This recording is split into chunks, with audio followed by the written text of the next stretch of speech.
You want to be a fake Jake Manning? You have a Jake Manning impersonation? I'm about to pull one out of my ass. Go ahead. Let's see what you have. Oh man, I wish I hadn't suggested this now. Oh, well, you're the one that brought it up. We're like, hey, let's have some cold open ideas. And Tyler's like, I got one. I'm going to be Jake Manning. I do not have that thick of a fucking accent. Well, let's see if my Tyler Wood's as good as your Jake right, Manning. Let's see.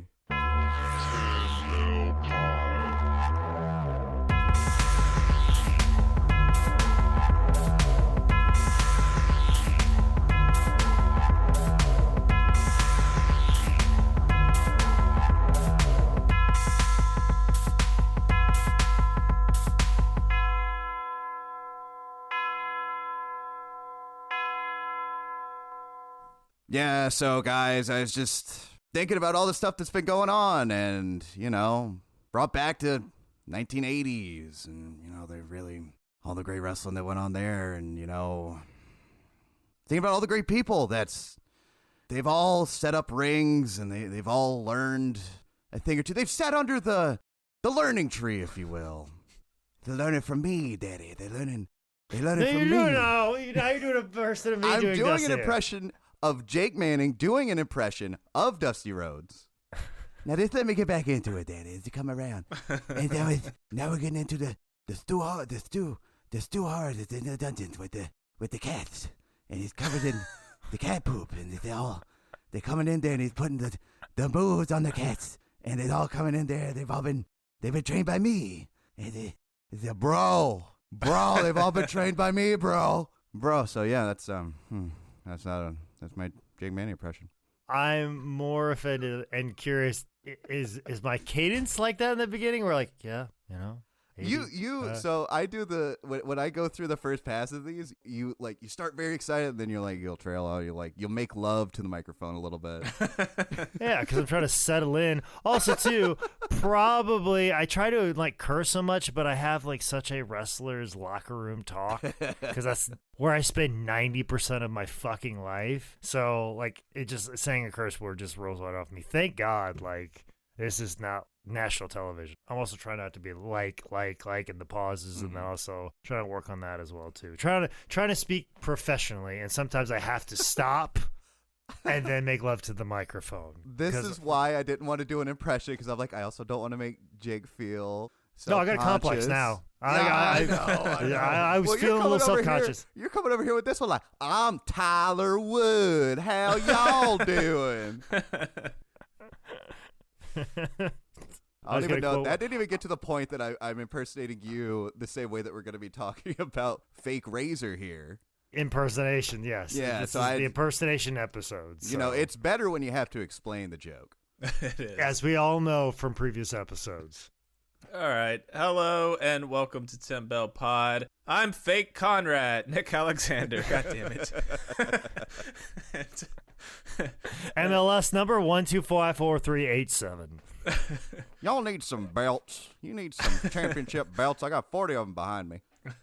I'm joined by fake Micah, Tyler Wood. Oh, ouch. Ouch. I'm sure there's an episode or two where I've called you Micah and you've just been like, I'll take it. I really feel like there's an episode where I've referred to you as Micah and you're just like, all right, this is Jake. It's brain damage. It's fine. And I think the math checks out on this, since he was trying to be the Man Scout. We're also joined by real Kurt Hawkins, Jake Manning. Fuck you with everything under the sun. You couldn't have gotten the fake Dax Hardwood in there? You couldn't have done There's actual real hatred there. So. I know, that's what makes it gritty. Yeah. Well, not that there isn't with Kurt Hawkins, but... Which a lot of people don't know that story, surprisingly. Still, I make jokes about it on Twitter sometimes, and people are like, huh? How do you want us to cut that intro to not bother the wrong people?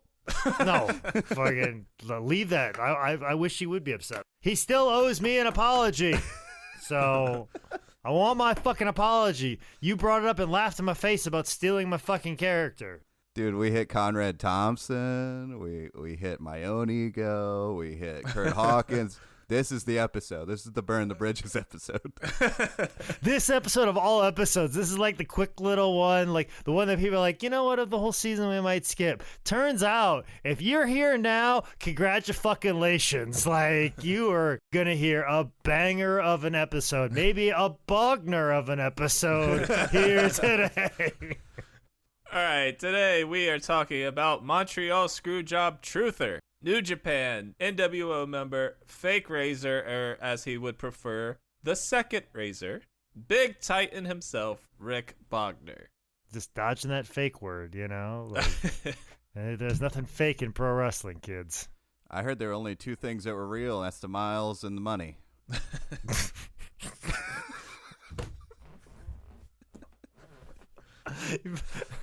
Old crusty old timer, Tyler Wood.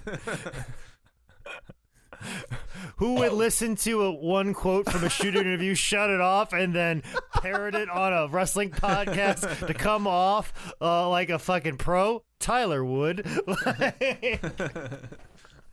I heard that from Kevin Nash, and it was on a shoot interview. Good call. I guess we should address this. We should address the passing of Scott Hall, since it's recent enough when this comes out. That wasn't something that happened when we chose this episode, when we researched this episode, when I wrote this episode. It adds a little extra layer of sadness to the already sad, very early passing of Rick Bognar. Yeah, and also, too, we were actually going to record this episode before Scott Hall passed, so that would have been really weird. So I'm glad we delayed it and kind of mentioned it. And give our condolences to everybody. Nick being best friends with X-Pac, I being close personal friends with Kevin Nash. Like, clearly, our heart goes out to both of them. I know Kevin Nash just actually canceled his Greenville Comic-Con appearance to grieve the death of his friend. I was kind of looking forward to seeing old Big Kev. So, my heart goes out to everybody that's still mourning that loss, and, also, like, the Bognar family and people that did appreciate somebody that got put in a weird, difficult spot, tried to make the most of it, and from what I understand of every report, was a nice human being.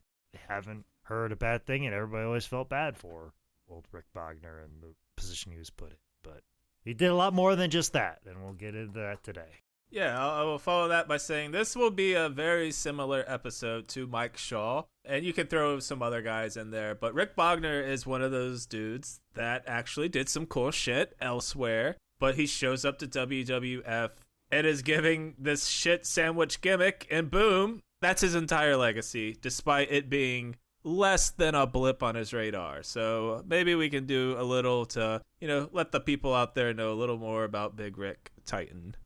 Richard Bognar was born January 16th, 1970 in Calgary, Alberta, Canada. Rick grew up as a martial artist and I believe got a black belt or two. Around the age of 16, he started watching pro wrestling. He specifically mentioned a match between Ric Flair and Ronnie Garvin as being the thing that made him think that he could do this or he wants to do this.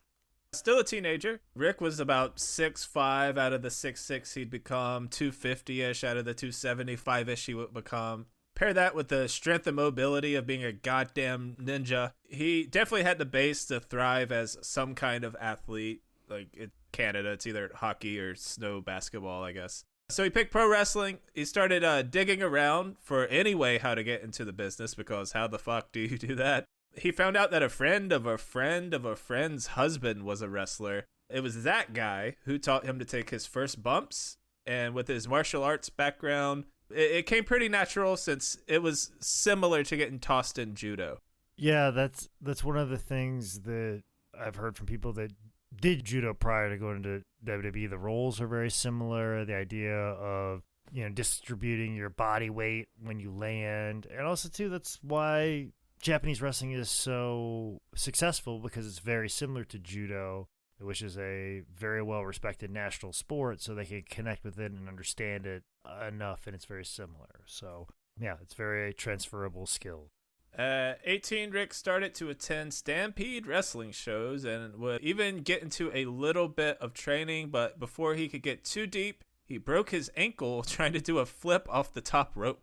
While healing, he finished up his only semester of college before deciding school wasn't for him, so it was back to Stampede. However, this was 89-ish, right when Stampede was shutting down, so he's not going to get that Brian Pillman, Owen, Dynamite, like Stampede experience. Yeah, but that second breath of Stampede was so good, and it's kind of a shame he didn't get that, because we may be looking at him differently, and that's just so... It's the way timing is sometimes, is like, when did you get in? When did you start? When were you at your best? Like, I felt like I was at my best in ring in 2009 when they absolutely fucking hated indie wrestlers in WWE and wanted nothing to do with anybody who was an indie wrestler. And there was no place other to go. That was it. The only place to be. And you weren't getting any other places, so you're fucked. And unfortunately, like, it kind of was what happened to Rick here. But, you know, like, it might be a different world if we get Bognar mixing it up with a Gamma Singh or tagging with an Owen Hart. It might be a different world. And now, as brought to you by the Professional Wrestling Alliance for the Arts, a dramatic reading of John Cena's The Time Is Now. Your time is up, my time is now. You can't see me, my time is now. It's the franchise, boy, I'm shining now. You can't see me, my time is now. In case you forgot or fell off, I'm still hot, knock your shell off. My money stack fat, plus I can't turn the swell off.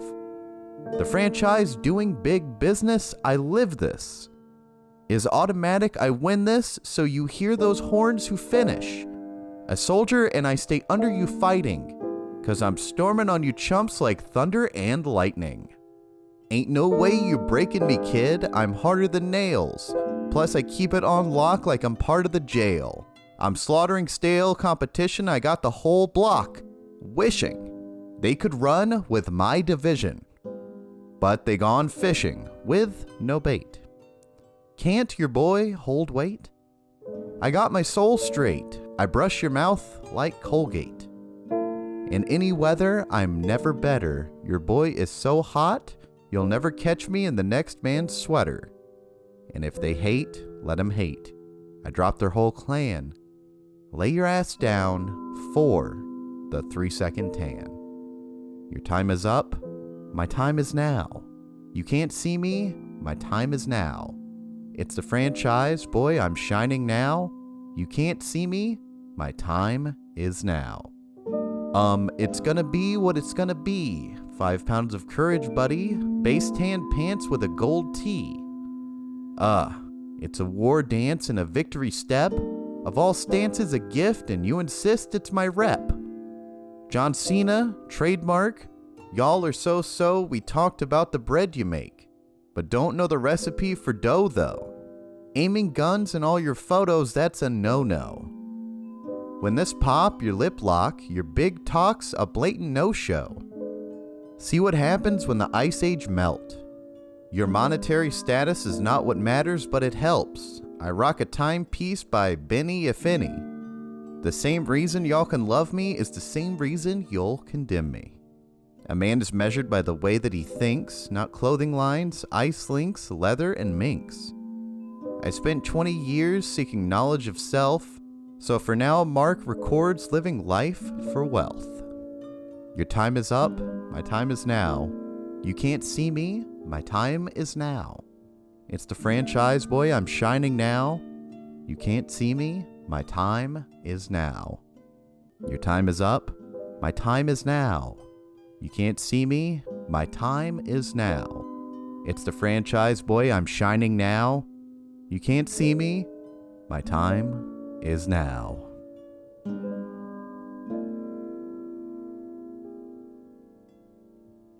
Rick would spend the next 2 years bouncing at a bar and just grinding away at the very small Canadian indie circuit, wrestling once or so a month, making $25 if he was lucky. But it was through a short time at Stampede that he met Ricky Fuji, and Bognar would also see Ricky from time to time at the bar he worked at, so he felt comfortable asking him to pass the tape along to Japan. Ricky did, and before Bognar knew it, he was debuting as Big Titan in Japan's Frontier Martial Arts. And I think the last time we talked about Frontier was way back when we covered Hayabusa. Remind the people what FMW is. Oh, FMW, there's a great Dark Side of the Ring about it that really kind of, it's a great education, and it's got such a wonderful story, and it's a promotion that was linked directly to Onita, his success, his stardom, his star power. FMW and Onita were synonymous with each other, and Bognar was coming in at a time that is very strong, and they're looking for big, strong Americans to basically just beat the piss out of their national stars, their Japanese stars, and just, they needed that big American to just be an ass kicker, and they were looking for people like that, and people they could mold in what they wanted in FMW, not somebody who had a name that was coming in. They could kind of do their own thing with them. But yeah, FMW, like I said, a great Dark Side of the Ring on it, but they were pretty much at the forefront of introducing death match style wrestling to Japan on a large scale, and they had big characters too. Were mostly like New Japan was mostly just guys in regular, I mean, this is before the Wrestle Kingdom era. We had the extravagant entrances with the colorful ring gear. I mean, you still had Onita out there in black trunks, and you still had guys with their yellow tights matching with boots, and Muda was probably the most extravagant thing in New Japan. And then also too, All Japan was a lot of like Americans coming over wrestling very traditional like Japanese wrestlers, where FMW was like this weird culture clash of things, of just characters, explosions, spectacle all around. So getting a big, strong American coming in to just kick some fucking ass was exactly what they needed at the time.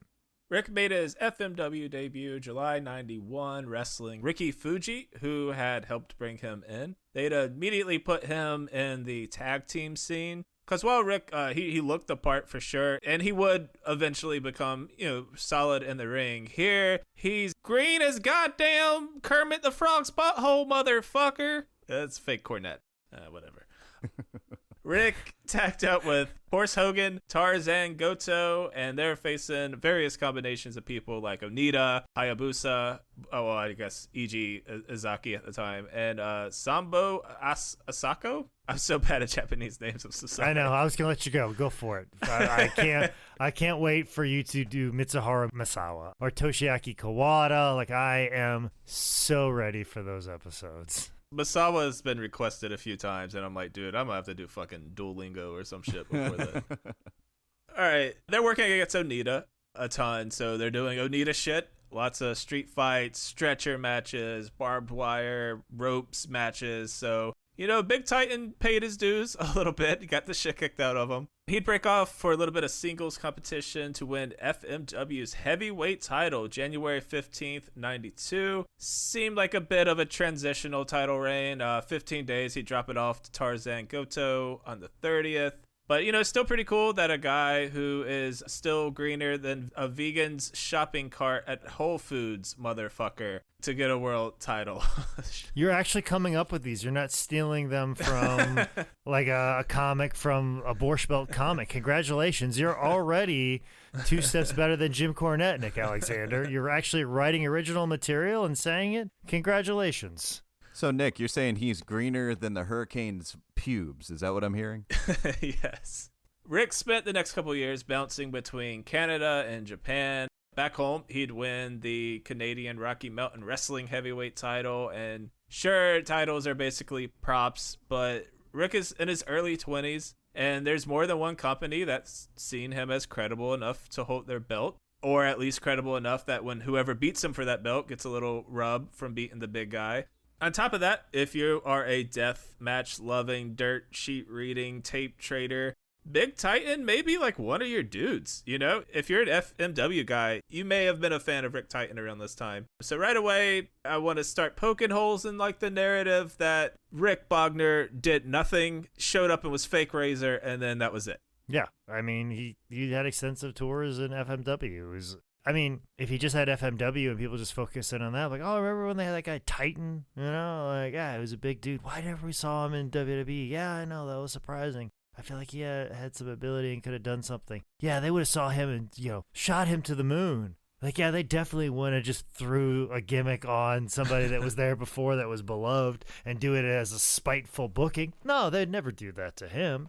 Yeah, they wouldn't book him solely based on his resemblance to someone else. Or out of spite for the person who he was trying to impersonate.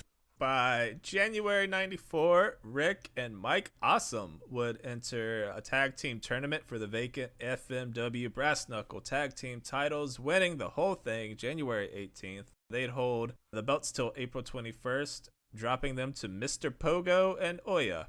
And Mr. Pogo considered one of the worst human beings of all fucking Big time. piece of shit. And fucking for them to do the honors to him, like, clearly it was like, all right. And also, too, if it didn't go the way they wanted, they could have just murdered Pogo, probably. And that's the thing, too. Like, Pogo kind of scared people, but I guarantee it didn't fucking scare Mike Awesome and Rick Titan, for sure. And also, too, scary-looking tag team.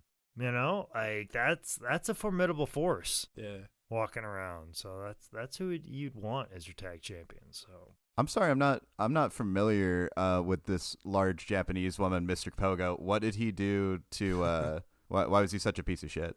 Well, I remember Hugh Morris talking about how when he would wrestle him, he'd like pick you up for a pile driver and then open his legs, so like your fucking head, so he wouldn't take care of guys. That's coming from Bill DeMott, and that's something. Exactly. Bill DeMott's like, this guy's a piece of shit and takes liberties with people. That is a level that is fucking bad. Also, too, I think he like fucked with people, like would go into like their rooms and shit like that. So I think there were some other stories like backstage that he could also do. Not only just being a massive piece of shit in the ring. After dropping the belts, Rick would tag with AEW's own Dr. Luther, as well as Ricky Fuji again. He had some singles matches here and there before having his final FMW match, putting over his old partner on the way out, the Gladiator, December 9th, 1994. You kept forgetting about that connection with him and Luther. Like, Luther would have been one of the guys to talk to, and God, Luther's such a nice dude. Sometimes we just sit down and talk about life. Like, whenever there's a time we get a moment, like, we just kind of sit down and be like, hey, man, how are you? What's going on with you? Yeah, let's do this. Like, Luther's such an interesting dude. Like, I just like hanging around him. He's one of the joyful things that I see at AEW is when I get to go and hang out with him. Is he in the contacts when you're doing this? Sometimes, and it makes me really fucking weird. Yeah. Like, but I think he's got regular weird eyes anyways. So, like, yeah, he's got, like, big old white pupils. He's the most dilated motherfucker I know. Like, naturally. After Japan, it was back to Calgary for some matches with fake British Bulldog Johnny Smith, as well as one of his best friends, Bad News Allen.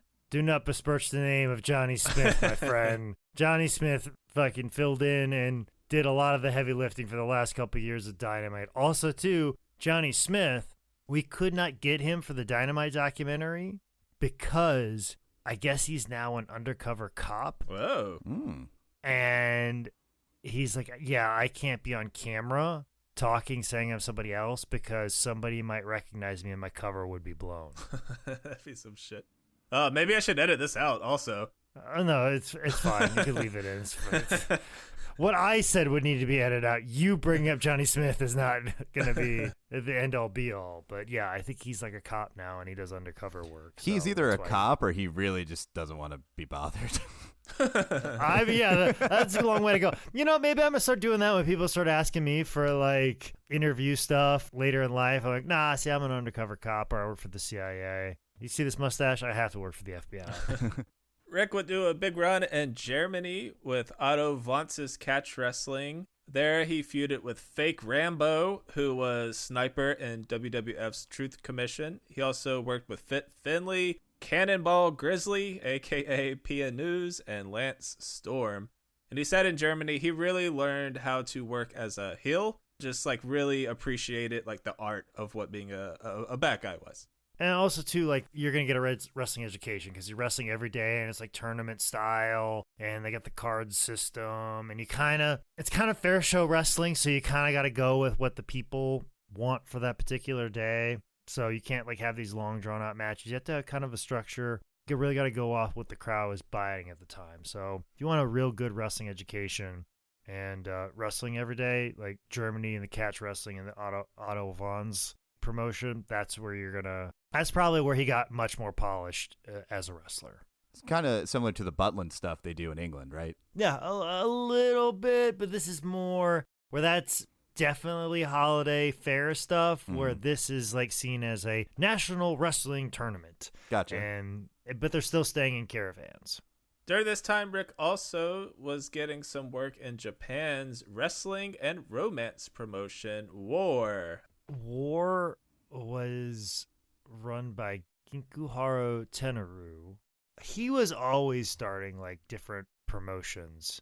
You know, he had wrestled for All Japan and New Japan, and then he had gotten up with an eyeglass company and started SWS and partnered with WWF and was trying to run WWF level shows with WWF talent and mixing in some other Japanese talent like an early Ultimo Dragon and several other like Japanese stars that weren't being really utilized in All Japan or New Japan. But he'd also have the $1 Million Man taking on the Ultimate Warrior in Japan.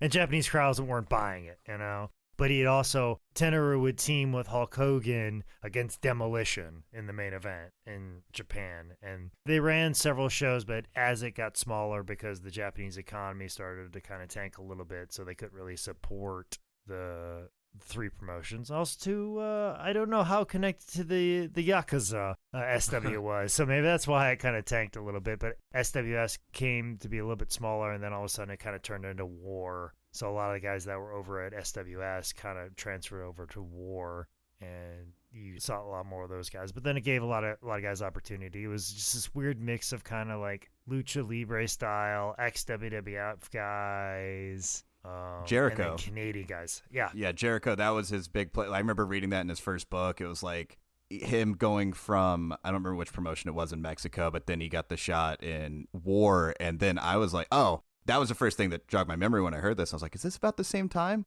And a couple of cards, him and Jericho on the same ones. Yep. They're in the same stable together. I think Jado and Gato were also involved. Yes. And Gato is currently the booker for New Japan, right? I think so. Or it's Jado. Or they're the same person and we never knew it all along. So. Meanwhile, back in the United States, Rick would do a couple runs at ECW. So old pal Sabu called up Rick out of the blue and asked if he wanted to go to ECW.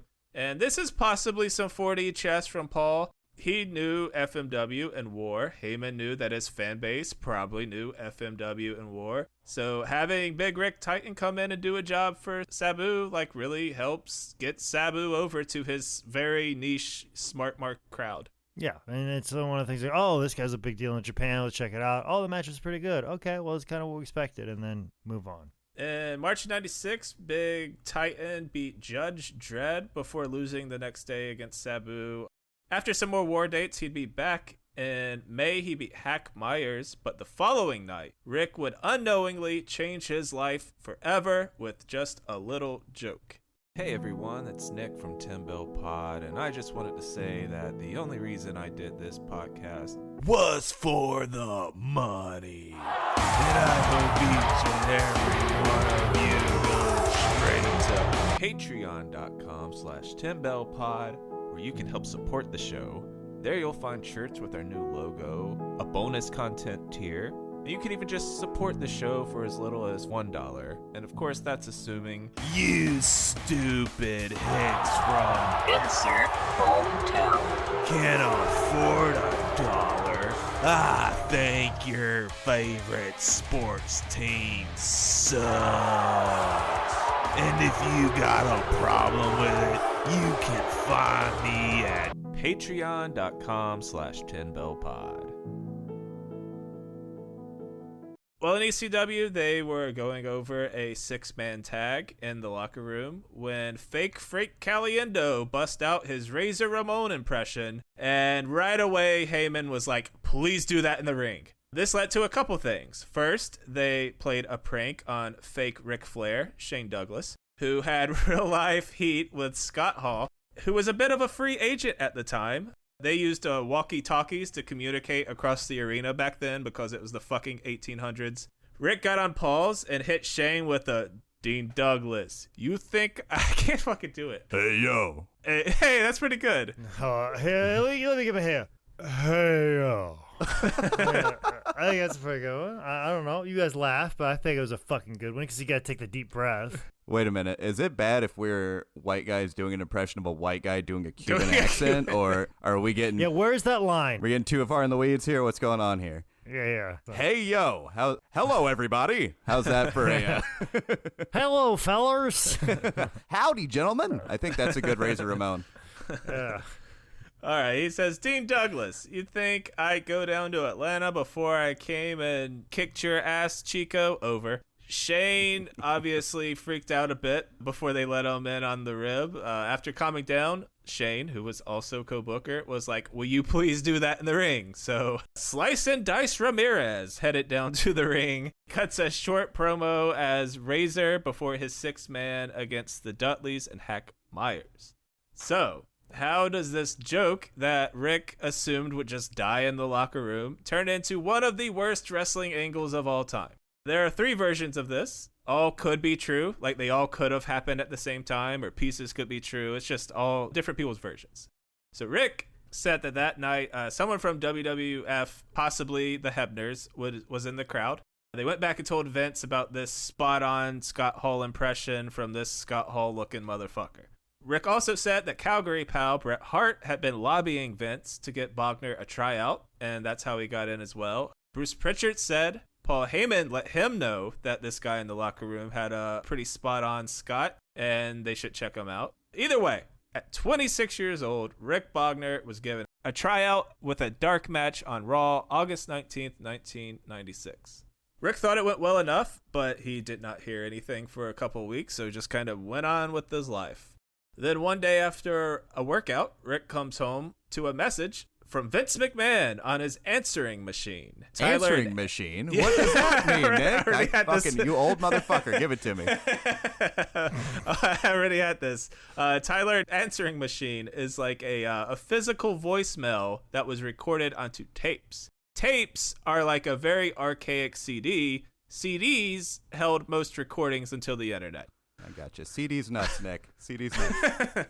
So it's a computer that has a voice attached to it? Like it's like Siri. I understand. I'm not stupid.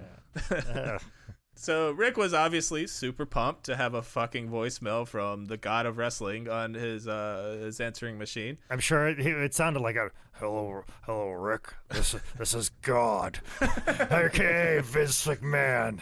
I'm looking very vascular in the mirror today. I'm calling you in the nude right now.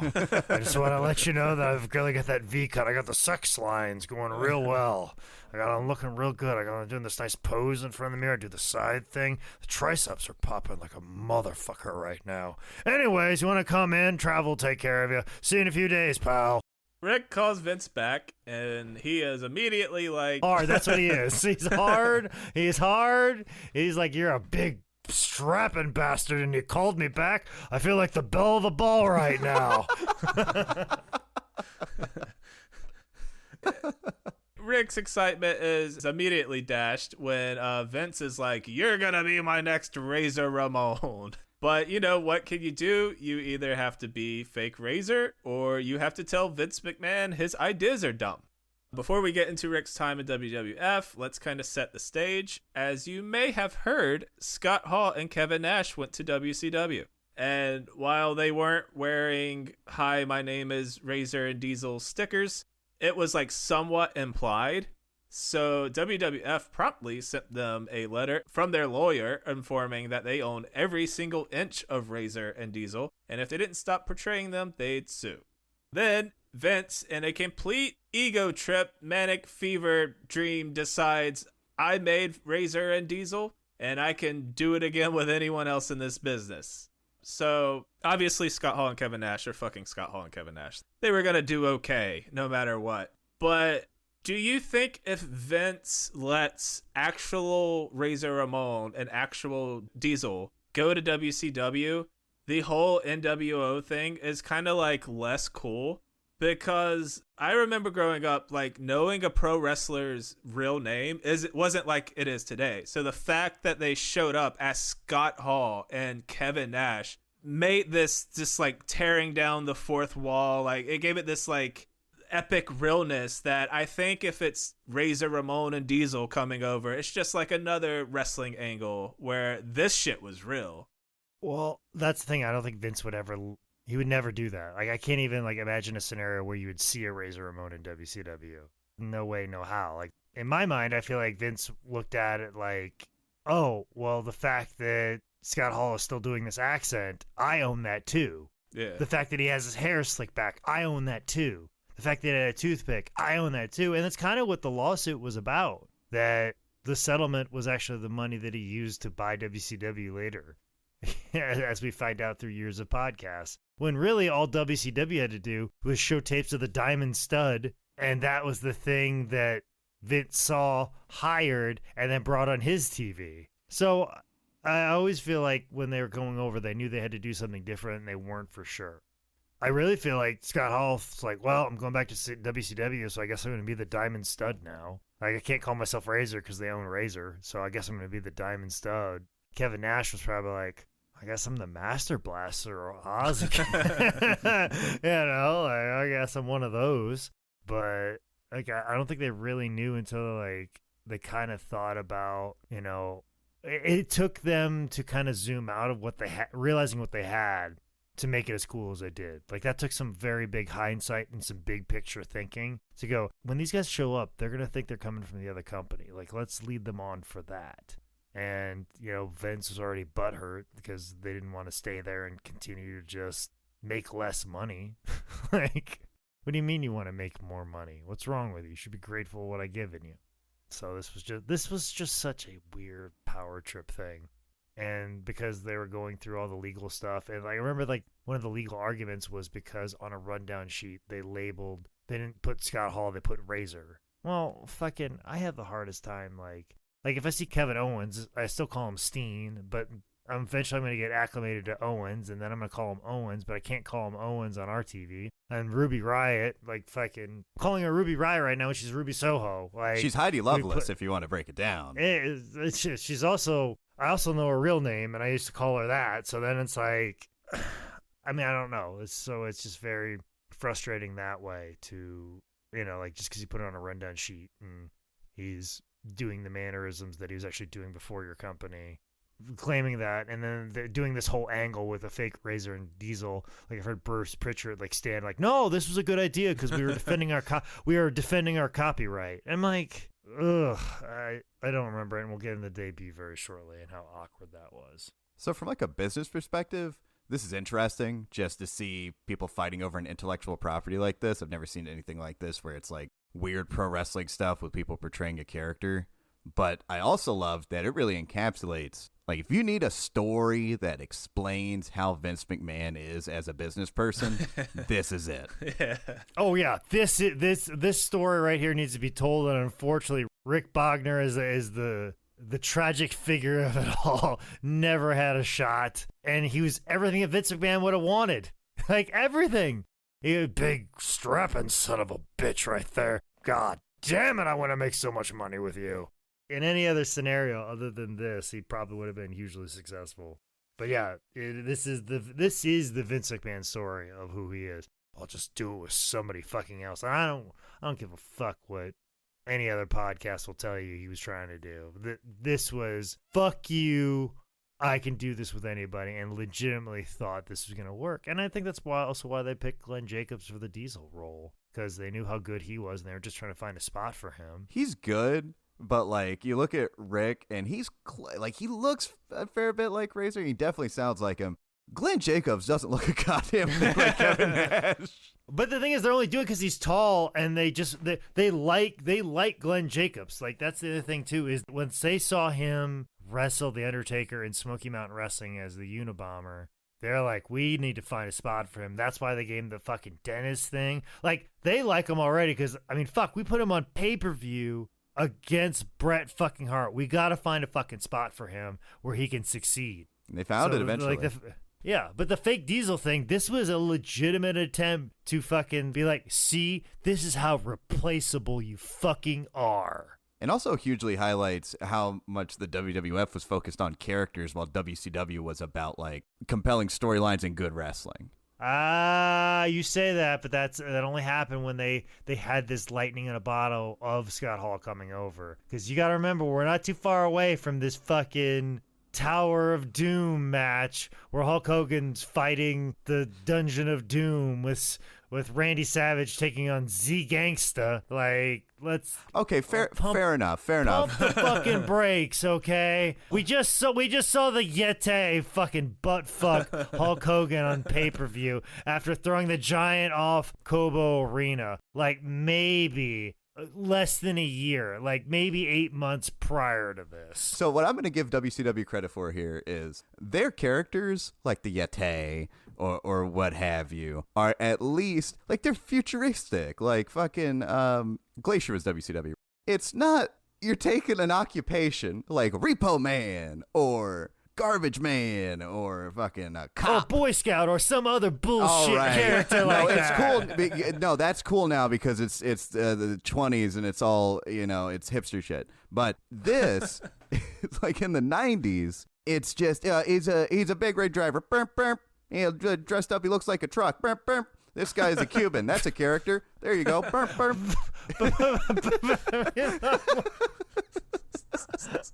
And your new WWF champion.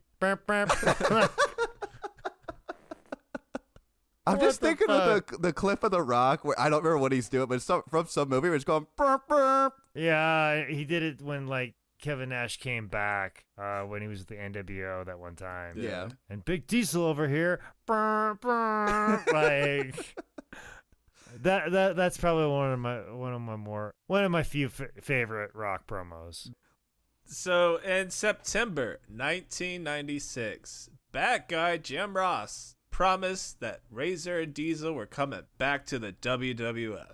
And on September 23rd's Raw, season 4, if you count Raws as seasons, like a fucking sociopath. Fuck you, Peacock. Fuck you, everything. The network was perfectly fucking fine. I know you shoved a bunch of money in Vince's face, but you just ruined a perfectly good streaming service. Yeah. Just because Vince McMahon didn't want all the work and he just wanted all the money. Yeah, you know how many razors I can buy with this? Yeah. And I ain't talking about razors of shaving my face. I'm talking about big, strapping, vascular motherfuckers that I can just put Razor Ramon gear on, just oozing with machismo. Hill Ross would bring out Razor Ramon, and immediately everyone was like, fuck this. But Rick did get the Razor Ramon fireworks. That was pretty cool. He gets an interview with Jim Ross, getting out a Chico, take a look at the bad guy, before Savio Vega, who had been attacked by Razor and Diesel, but it was like filmed really far away so you couldn't see him. He runs out and attacks Rick Bognar.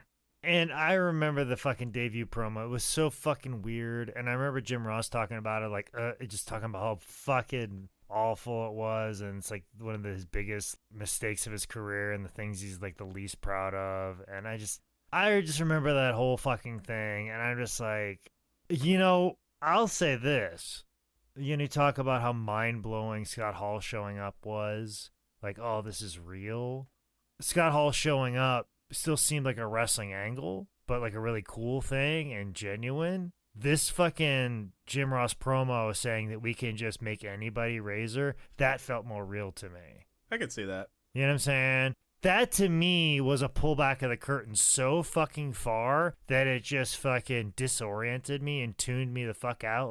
And I also feel like it's shit on every character there. And it kind of like, oh, well, what's going to happen if Bret Hart leaves? You're just going to make another guy Hitman?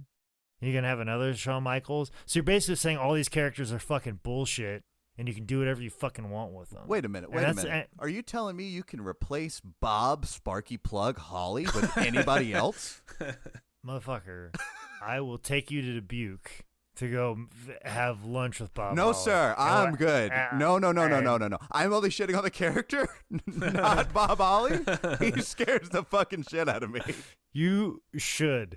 I think he moved to Iowa solely so he could hunt more. And if you want to like have like a fucking surviving the game fucking thing or whatever that movie was where Ice-T was running away from all those rednecks that were hunting him, like if you want to have an experience like that with Bob Holly, we can make that happen. No, I'm perfectly good. I saw him get his back sliced open by a table. I act like it was a fucking mosquito bite. I'm good. Also, why didn't they just do the thing that they had done in pro wrestling for like 1,000 years, where this is Razor's cousin, Razor Ramon?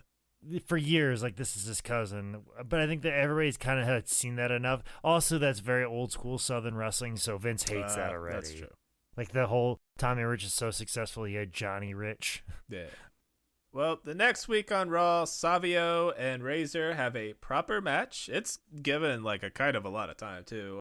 There's a there's a great shot if you go back and watch this of during Razor's entrance where this dude is just so stone faced, like what the fuck? Like he's just so mad. Rick's out there hitting all the Razor beats. You know, Rick is a solid big man in the ring, but he's no Scott Hall, but you know who is. Then Diesel runs out, and I think this is where this gets comically bad. Because, like, if you squint from the back of the arena, maybe you see Rick as Razor Ramon, but I'll say this way. There is a reason Kevin Nash was in Magic Mike, and Glenn Jacobs was a Monster Man in a horror movie. Can we take just a slight detour here that Vince McMahon wanted Kane in See No Evil to have, like, a 6-foot penis? Really? What? Yes. Yeah, that's... Oh, no, I talked about that and how did this get booked. There's a lot of weird shit with that movie that Vince wanted to happen that didn't happen. I kind of want that. Like, hearing that, and like, that would have made a fucking better movie. It's an okay horror movie, but I'm like, I want to see Kane with a 6-inch cock. Excuse me, 6 foot. I'm sure he's already... And I think there was something with animals, too, that they were going to do, and they cut. Like, yeah, there was some weird Vince McMahon shit. Fingerprints all over it. I think Vince Unfiltered would make really good horror content.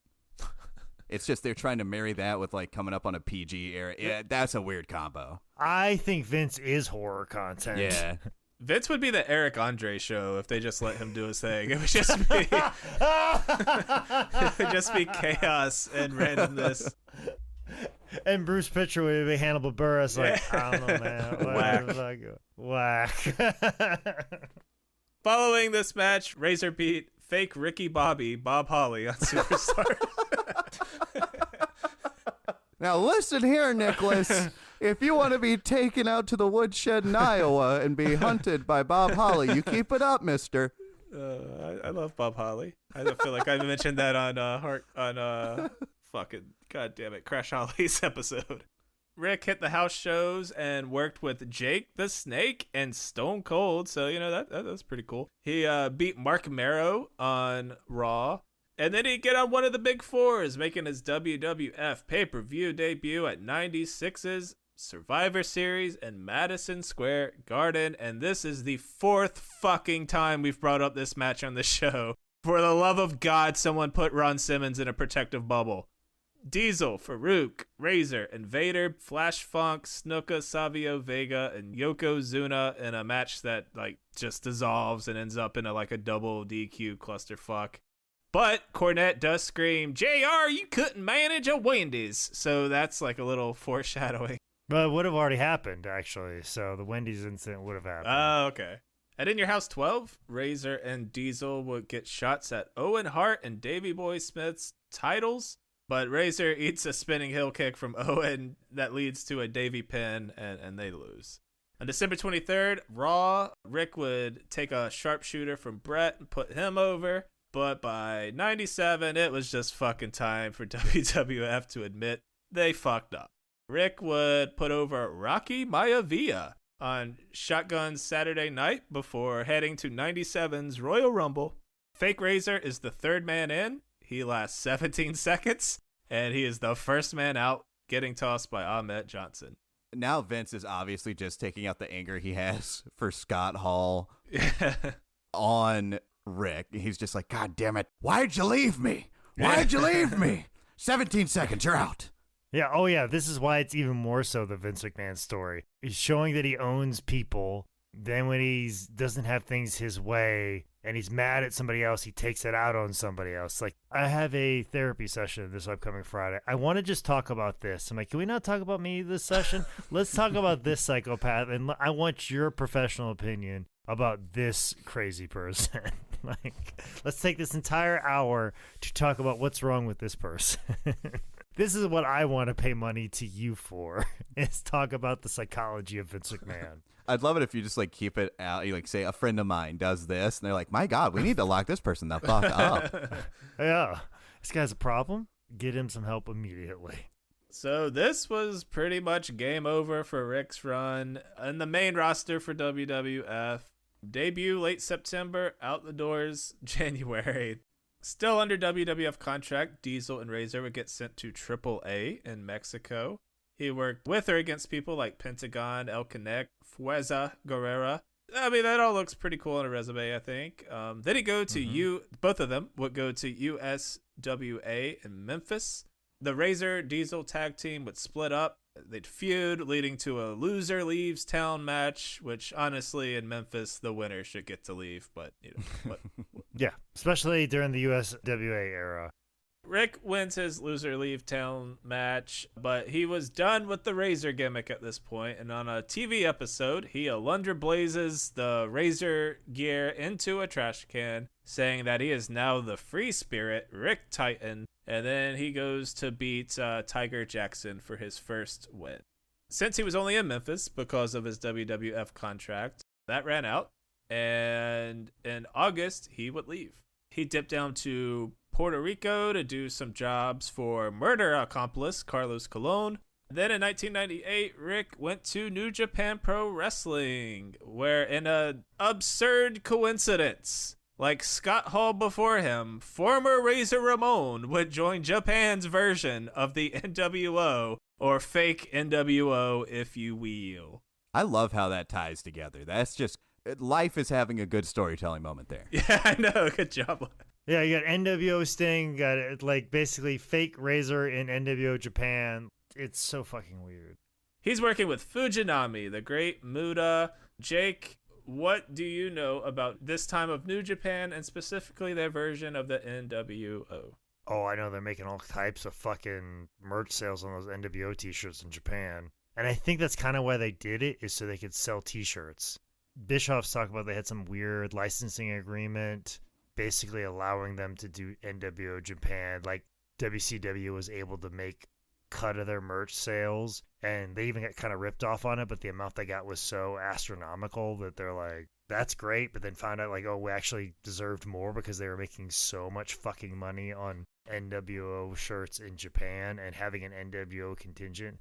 But also too, like, it made it feel international, and it was weird when NWO Japan guys would come over, but of course they had the biggest stars in the promotion and they had nobody to fight the NWO. Like, it was even worse in Japan than it was in WCW, where it felt like every big star was in the NWO in WCW, and it was just like DDP and Lex Luger fighting the NWO, and then Lex Luger joined the NWO again, or the Wolfpack, and then you had Sting trying to fight him off, where you didn't even have the big stars fighting off the NWO in NWO Japan, because you had Choshu and you had Muda in NWO Japan, and pretty much I think you only had like Hashimoto standing strong, and maybe Hiroshi Hase fighting him off. So it was even more lopsided. But then you would have somebody like the Steiners come over and fight NWO Japan. And then you'd have Scott Hall and Kevin Nash come over to legitimize NWO Japan. Probably a pretty exciting time. It was fun looking at the Gong magazines at my last job and just cycling through all the NWO Japan stuff with Scott Norton and like all the weird connections to NWO. Rick would end up injuring his neck in a match against Shinya Hashimoto on February 15th, 1998. I believe it was 2 hairline fractures of his vertebrae. Although he'd wrestle a couple more tours after his neck injury, he never felt the same after. Like, you can hide a bum knee or a twisted ankle, but you're not fucking pro wrestling with a broken neck. Unless you're Kurt Angle, right? Yeah. Okay. But he's an Olympian. He's a zombie as well. Rick would spend the next year plus working with Japan Wrestling Royalty in New Japan. Then Rick wrestled his last New Japan match April 23rd, 1999. After Japan, Rick went back to Canada, where he worked for Can-Am Wrestling Federation based in Alberta, as Saskatchewan. Alberta. And that's a 4-1 too, Jake. Cut him some slack. That's the Monroe, North Carolina I came out know. of him real hard. Look right at there. that. Alberta. Look at that, man. He's real fancy. He come from Alberta. Oh, fuck. All right, he went back to Canada working for Can-Am Wrestling, where he feuded with fake Jake Manning, Biff Wellington. Google it. It's Jake with hair. I swear to God. It's been said multiple times, and I would agree. The eyes are very disturbingly similar. Oh, boy.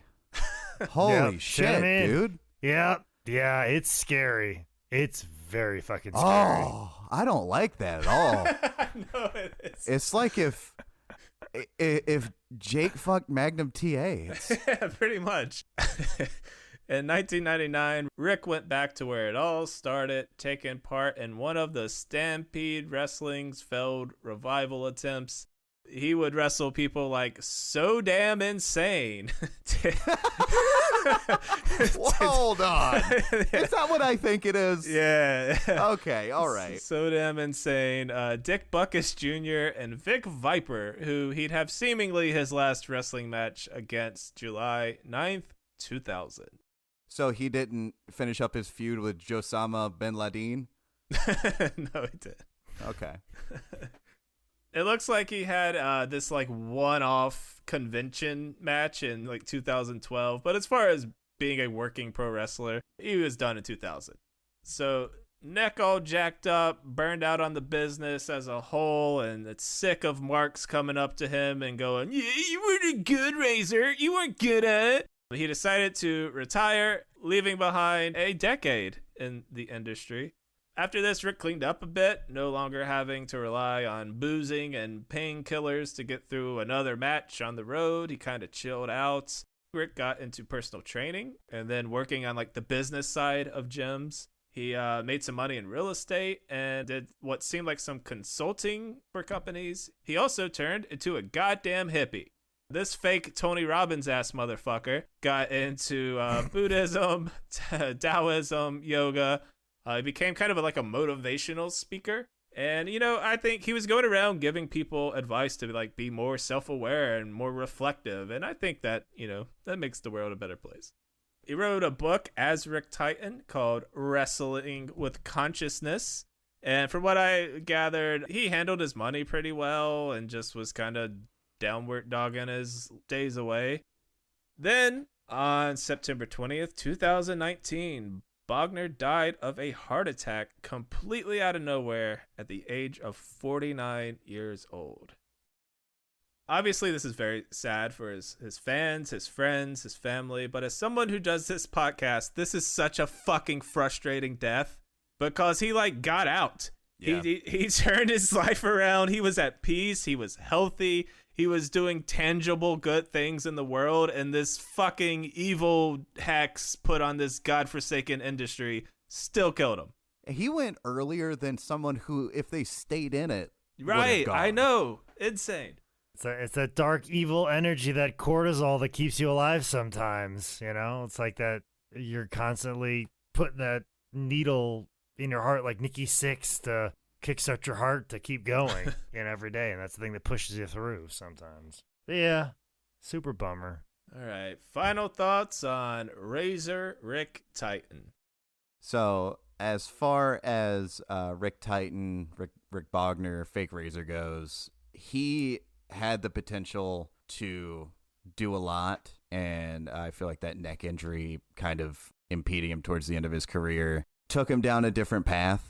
Who knows if he could have circled around after Japan, maybe gone back to the WWF, maybe that the NWO Japan stuff could have been his way into WCW. Who knows what he could have done, because you see what Glenn Jacobs was able to do with going through a few bad gimmicks in WWF and turning it into, eventually when he got Kane, turning that into a great career move that lasted him 2 decades. So happy that he was able to enjoy some time outside of wrestling. Even though he had an early sad death, it's not as sad as it could have been if maybe he stuck with wrestling and, having a nagging injury like a neck injury could have probably sent him down a bad path. So sad that he went early, but happy he got to enjoy some time. Happy, it seems like.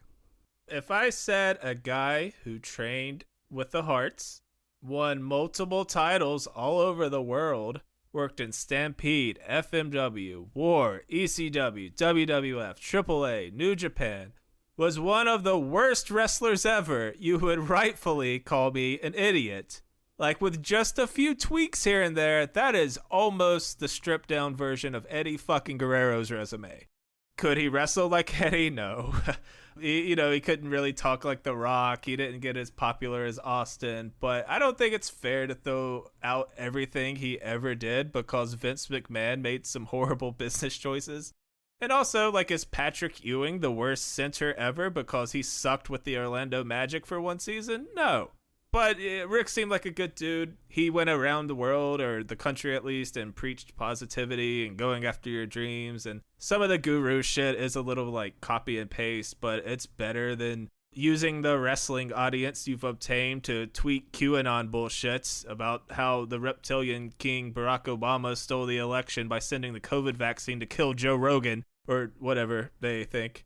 But yeah, I hope this episode does, at least a little to repair what Rick meant to the wrestling world. Sure, he's not a first ballot Hall of Famer, but he also not this like punch down joke from a couple month run in WWF.